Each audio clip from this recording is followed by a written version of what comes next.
Student, today we will read 4th chapter of geography. आज से हम ज्योग्राफी का 4th चैप्टर रीड करेंगे। चैप्टर नेम इज़ कृषि मीन्स एग्रीकल्चर।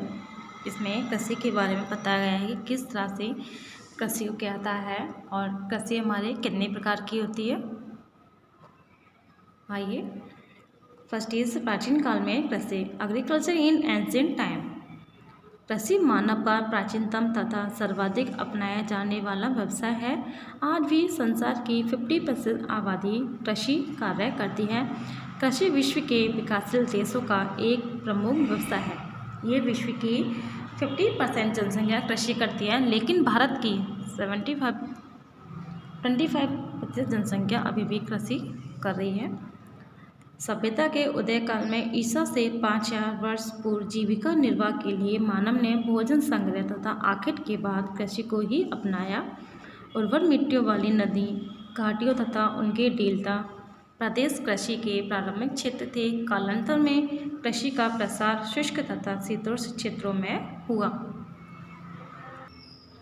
प्राचीन समय से ही खेती के औजारों में अत्यधिक सुधार होता आया है। पुराने समय में किसान कुदाल, हल तथा दरांती जैसे साधारण औजारों का प्रयोग करते थे। धीरे धीरे बैलों से खींचे जाने वाले हलों का प्रयोग शुरू हुआ।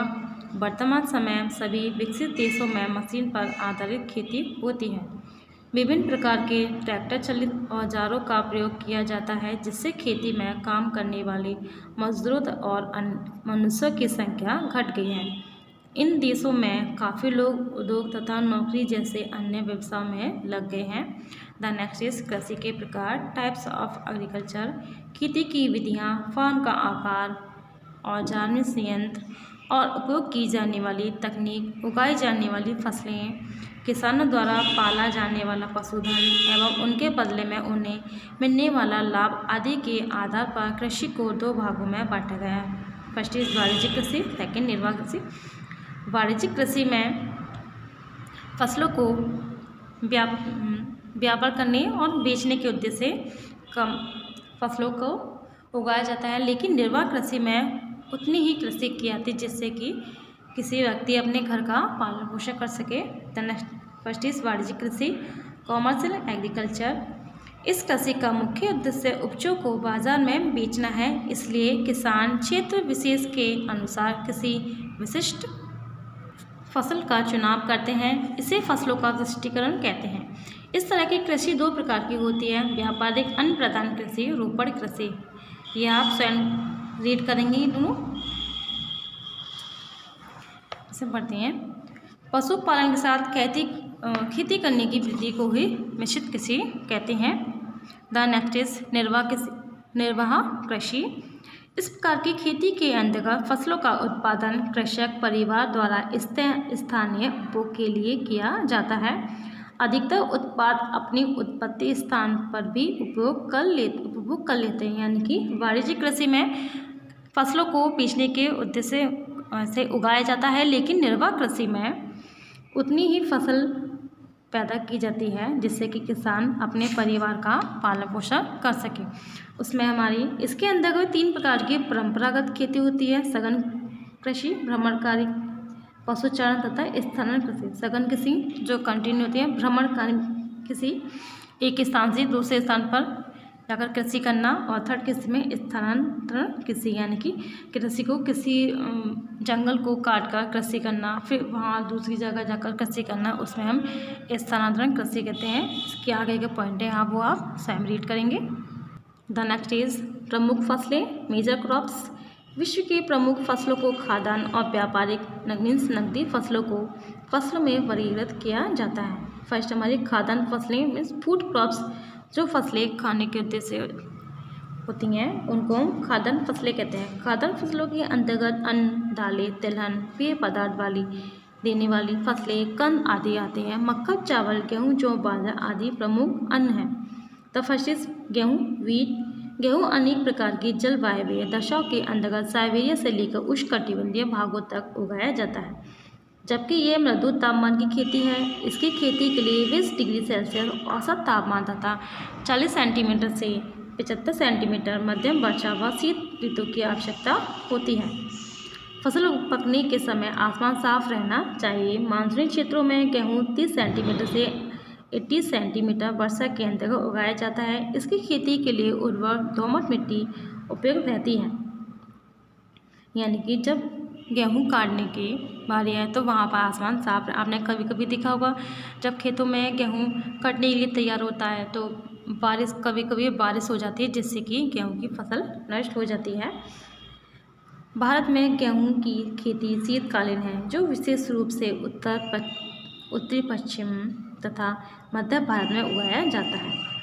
हरियाणा, पंजाब, उत्तर प्रदेश, मध्य प्रदेश, महाराष्ट्र तथा बिहार गेहूं के प्रमुख उत्पादक राज्य हैं। यानी कि यहाँ पर मुख्य रूप से गेहूं की खेती की जाती है। द नेक्स्ट इज चावल मीन्स राइस। भारत में चावल 5 या वर्ष पूर्व से भी अधिक समय से बोया जाता था। संभवतः ये भारत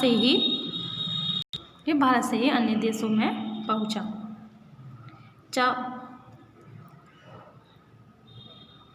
चावल धान से प्राप्त किया जाता है। ये धान मिलों में सेलरों द्वारा चावल में परिवर्तित किया जाता है। चोकर तथा भूसी को पशु चारे और ईंधन के रूप में उपयोग किया जाता है। यानी कि चावल जो खेती में उगाया जाता है उस पर एक कवर चढ़ा होता है, उसको मशीन के द्वारा उसके कवर से अलग किया जाता है। फिर जो उसका चावल मशीन से निकालने के बाद जो चावल का भूसा होता है उसको पशुओं को खिलाने के लिए रख दिया जाता है। वह चावल को खाने पीने बाज़ारों में उपलब्ध हो जाता है।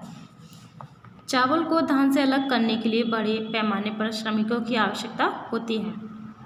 भारत में धान की खेती पश्चिम बंगाल, बिहार, असम, आंध्र प्रदेश, तमिलनाडु, ओडिशा, उत्तर प्रदेश तथा पंजाब में होती है। थाईलैंड और म्यांमार विश्व के चावल के कटोरे कहे जाते हैं तथा इसके मुख्य निर्यातक भी हैं। यानी कि वहाँ पर चावल का उत्पादन हो जाता है और ये चावल बहुत अधिक मात्रा में लेते हैं, इसलिए इन लोगों को चावल के कटोरे कहा जाता है। The next is Mecca means मेज कॉर्न। भारत में इसे मक्का, संयुक्त राज्य अमेरिका में कॉर्न तथा यूरोप में इसे भारतीय मक्का कहा जाता है। यानी कि कॉर्न को किस किस नामों से जाना जाता है ये उसके बारे में बताया गया है। कोलंबस तथा अन्य खोजकर्ताओं ने इसे यूरोप में प्रसिद्ध किया। कुल प्रसिद्ध क्षेत्र की दृष्टि से गेहूँ के बाद मक्का का ही स्थान है। चीन का उत्पादन में दूसरा स्थान है। भारत में मक्का का अधिक प्रचलन नहीं है, यद्यपि आज इसने अच्छी स्थिति प्राप्त कर ली है। उत्तर प्रदेश, कर्नाटक, पंजाब, हरियाणा, बिहार आदि राज्यों में इसका उत्पादन होता है। मक्का का उपयोग खाद्यान्न तथा चारे के रूप में किया जाता है। लैटिन अमेरिका, अफ्रीका तथा एशिया के विकासशील तथा अल्प विकसित देशों में यह निर्धन लोगों का आहार है। जैसे कि यहाँ पर गेहूँ का प्रयोग खाने के लिए किया जाता है, वैसे ही वहाँ पर मक्का का प्रयोग खाने के लिए किया जाता है जो लोग गरीब होते हैं। जबकि कनाडा, रूस, संयुक्त राज्य अमेरिका तथा अन्य यूरोपीय देशों में ये पशु आहार के रूप में प्रयोग किया जाता है। यानी कि कुछ देशों में ये मनुष्य द्वारा खाने के लिए प्रयोग की जाती है और कुछ देशों में ये पशु आहार के रूप में प्रयोग की जाती है वही मक्का। द नेक्स्ट इज मोटे अनाज। ज्वार, बाजरा, रागी तथा सोरगम को संयुक्त रूप से मिलेट अथवा मोटा अनाज कहा जाता है। ये चारा व खाद्यान्न के रूप में उपयोग में आते हैं। इनकी खेती 25 डिग्री से -30 डिग्री सेल्सियस उच्च तापमानों तथा 50 से 75 सेंटीमीटर वार्षिक वर्षा वाले क्षेत्रों में होती है। भारत, नाइजीरिया व नाइजर मोटे अनाजों के मुख्य उत्पादक देश हैं। द नेक्स्ट इज पेय फसलें, बेवरेज क्रॉप्स। चाय, कहवा तथा कोको लोकप्रिय पेय पदार्थ है। जो हमारे तरल पदार्थ होते हैं उनको हम पेय पदार्थ कहते हैं। इन्हें पेय तथा नकदी फसलें भी कहते हैं। द फर्स्ट इज कहवा मीन्स कॉफ़ी। चाय के बाद कॉफ़ी, कहवा मीन्स कॉफ़ी को ही कहवा कहा जाता है। दूसरा सबसे अधिक पिया जाने वाला पेय पदार्थ है जिसका सेवन विश्व की 1/3 जनसंख्या करती है। कुछ धर्मों के लोगों द्वारा इसे नशा उत्पन्न करने वाला पदार्थ घोषित करने के उपरांत भी इसके उद्दीपक प्रभाव ने इसे विश्व का लोकप्रिय पेय बना दिया है। कहवा के पौधे बीजों फलियों को प्राप्त करने के लिए बोए जाते हैं, जिन्हें भूनकर और पीसकर पेय पदार्थ के रूप में बेचा जाता है। यानी कि कॉफ़ी को बनाने के लिए पहले इसके बीज और फलियों को भूना जाता है। भूनने के बाद फिर उनको पी जाता है, उसके बाद ये हमारी पीने के लिए योग्य बनती है। कहवा पूर्वी अफ्रीका स्थित अविसिनिया पठारी क्षेत्र का मूल पौधा है। इसके पौधे को गर्म जलवायु तथा मध्यम वर्षा की आवश्यकता होती है। पौधों के लिए अधिक धूप और अधिक हिमपात हानिकारक होता है। पौधों की वृद्धि के लिए समय 100 सेंटीमीटर से 150 सेंटीमीटर वार्षिक वर्षा पर्याप्त होती है। भारत में कहवा का उत्पादन कर्नाटक में स्थित पश्चिमी घाटों के पूर्वी बसे हुए ढलान तथा तमिलनाडु राज्य पर्याप्त मात्रा में करते हैं। द नेक्स्ट इज चाय का संक्षिप्त इतिहास। A brief of history of T means चाय किस तरह से आई और सबसे पहले चाय किस देश से, इसके बारे में हम जानेंगे। चीनवासी विश्व के प्रथम ऐसे व्यक्ति थे जिन्होंने चाय का सेवन शुरू किया था, यानी कि सबसे पहले चीन के लोगों ने चाय का सेवन प्रारंभ किया था। प्रारंभ में चाय पीने की आदत केवल चीनी अमीरों तक ही सीमित थी। चाय के पौधे को एक औषधीय पौधा माना जाता है। असम के विकसित चाय बागानों के अतिरिक्त श्रीलंका में भी चाय की खेती का विकास हुआ है। चाय की खेती के लिए कोश में कम उष्ण जलवायु 250 डिग्री सेल्सियस तापमान तथा 200 सेमी वार्षिक वर्षा आवश्यक होती है। हल्का कोहरा और ओस इसके विकास के लिए उत्तम दशा है, किंतु पाला हानिकारक है। इसके लिए जीवांश तथा लोहांश उर्वर मिट्टियाँ, ढालू धरातल जिससे कई जड़ों में जल रुके नहीं, यानी कि धरातल यानी कि अगर बारिश भी हो तो वहाँ पानी रुके नहीं, वह बारिश का पानी नीचे बह जाए। इसलिए चाय की खेती को ढलानदार खेतों पर ढलानदार जगह पर किया जाता है। भारत के अतिरिक्त श्रीलंका, चीन, जापान, इंडोनेशिया भी चाय के प्रमुख उत्पादक देश है। चाय बागानों की ताज़ी पत्तियों से चाय बनाई जाती है। इसकी विभिन्न किस्में होती हैं। छोटी पत्तियों वाली चाय के चीनी पौधे तथा बड़ी पत्तियों वाले असम के पौधे विश्व में जाने जाते हैं। द नेक्स्ट इज कपास मीन्स कॉटन। कपास विश्व का एक प्रमुख रेशेदार कृषि पौधा है जिससे सूती वस्त्र बनाया जाता है। रेशे की लंबाई के अनुसार इसकी 3 प्रमुख किस्में लंबे रेशे की कपास, मध्यम रेशे की कपास तथा छोटे रेशे की कपास। लंबे रेशे की कपास से भारी तथा मजबूत वस्त्र बनाए जाते हैं। द नेक्स्ट इज रेशे मीन्स फाइबर्स। रेशा पाल जैसे संरचना वाला पदार्थ है जो वनस्पति, पशु, खनिज तथा रसायनों द्वारा पैदा किया जाता है। रेशम के कीड़े, बकरी, लामा, ऊँट, भेड़, अल्पाका या खरगोश तथा रेंडियर से भी रेशे प्राप्त किए जाते हैं। खनिज रेशे जैसे ग्लास, सिलिका रेशे बनाए जाते हैं। संश्लिष्ट सिंथेटिक रेशे प्राकृतिक सेल्यूलोज के रासायनिक उपचारों द्वारा तैयार किए जाते हैं। प्राकृतिक सेल्यूलोज लकड़ी की लुगदी से तैयार किया जाता है। जूट, कपास, रेशम अन्य कुछ प्रमुख रेशेदार फसलें हैं। The next is jute. Jute का रेशा जूट के पौधे के डंठल की छाल से प्राप्त किया जाता है। जूट से बड़ी मात्रा में मजबूत तथा दोहरी रोकने की क्षमता वाले सूतली के बोरे बनाए जाते हैं, यानी कि जूट से बड़ी मात्रा में जिससे कि जूट से जो भारी सामान है उसके रोकने के लिए बोरे बनाए जाते हैं। आपने भी देखा होगा। जूट के पौधे के लिए 25 डिग्री सेल्सियस से अधिक तापमान व 150 से अधिक वार्षिक वर्षा की आवश्यकता होती है। यह दक्षिण पूर्वी एशिया में बहुतायत से होने वाली प्रमुख फसल है। द नेक्स्ट इज यूएसए के एक फार्म का प्रत्येक अध्ययन। A case study of USA farm. वर्तमान में यूएसए के एक फार्म का आकार लगभग 200 हेक्टेयर का होता है। कृषक परिवार फार्म पर ही रहता है। यद्यपि वह राष्ट्रीय प्लॉट का क्षेत्रफल भारत के प्लॉट के 12 हो सकता है, परंतु कृषि फार्मों का क्षेत्रफल भारत के फार्मों के अपेक्षा बहुत अधिक है। जब किसान मिट्टी और जल संसाधनों को जांच कर विश्वास कर लेता है कि वह संसाधन फसल की आवश्यकता को पूरा करते हैं तो वह फार्म में फसल बोने का निर्णय लेता है।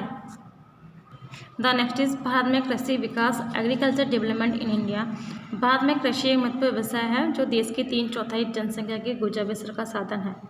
यह भौगोलिक क्षेत्रफल का लगभग आधा भाग अनेक प्रकार की फसलों को उगाने के काम आता है। भारत विश्व का एकमात्र ऐसा देश है जो अपने भौगोलिक क्षेत्रफल के अधिकतम भूभाग का उपयोग खेती के लिए करता है, यानी कि भारत में सबसे अधिक खेती होती है।